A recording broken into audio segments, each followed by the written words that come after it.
నమస్తే, నేను మీ బోస్ కుమారి. బాహుబలి సినిమాలో బాగా ఫేమస్ అయినటువంటి డైలాగ్ ఏంటంటే ఊపిరి పీల్చుకో మాహిష్మతి అని. ఎందుకంటే రెండవ బాహుబలి కొడుకు మహేంద్ర బాహుబలి మొట్టమొదటిగా ఆ కోటలోకి అంటే రాజ్యంలోకి అడుగు పెట్టినటువంటి టైంలో అనుష్క గారు చెప్పినటువంటి డైలాగ్ బాగా థియేటర్లో బాగా ఎలివేషన్ ఇచ్చింది. సినిమాకి చాలా బలమైంది కూడా.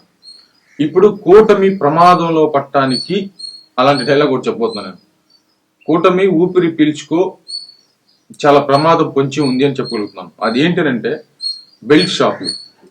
రాష్ట్రంలో బెల్ట్ షాపులు విచ్చలవిడిగా వ్యవహరిస్తున్నారు అనేటువంటి వాదన రోజు రోజుకి బలంగా వ్యక్తం అవుతున్నటువంటి తరుణంలో జాగ్రత్త పడాల్సినటువంటి టైం అయితే ఖచ్చితంగా వచ్చింది.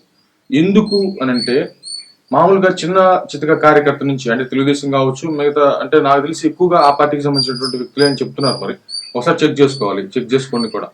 ఎందుకంటే మేము కార్యకర్తలు అనేటువంటి ఒక బలంతో వాళ్ళు ఏం చేస్తున్నారంటే బెల్ట్ షాప్ విపరీతంగా పెట్టేసుకొని ఒక దందాలాగా అని చేస్తున్నటువంటి పరిస్థితిని అయితే మాత్రం ఖచ్చితంగా కూటమి ప్రభుత్వం గ్రహించుకోవాల్సినటువంటి పరిస్థితులు అయితే ఉన్నాయి. ముఖ్యంగా నేను చెప్పగలిగేది ఏంటంటే ఓకే, మద్యం అనేది అది అలవాటైనటువంటి వ్యక్తులు తాగుతారు, ఓకే డన్, అది తీసేసేయండి, పక్క తీసేయండి. కానీ విచ్చలవిడితనం అవ్వకూడదు. అది ఏంటంటే రెచ్చిపోతున్నటువంటి పరిస్థితులు అయితే క్లియర్ గా తెలుస్తున్నాయి. రాష్ట్రంలో చాలా మంది కూడా దీన్ని కంట్రోల్ చేసుకునేటువంటి బాధ్యత తెలుగుదేశం పార్టీకి ఉంది. దాన్ని ఖచ్చితంగా ఆ బాధ్యతను కూడా తీసుకోవాల్సిన బాధ్యత జనసేన పార్టీకి ఖచ్చితంగా ఉంది.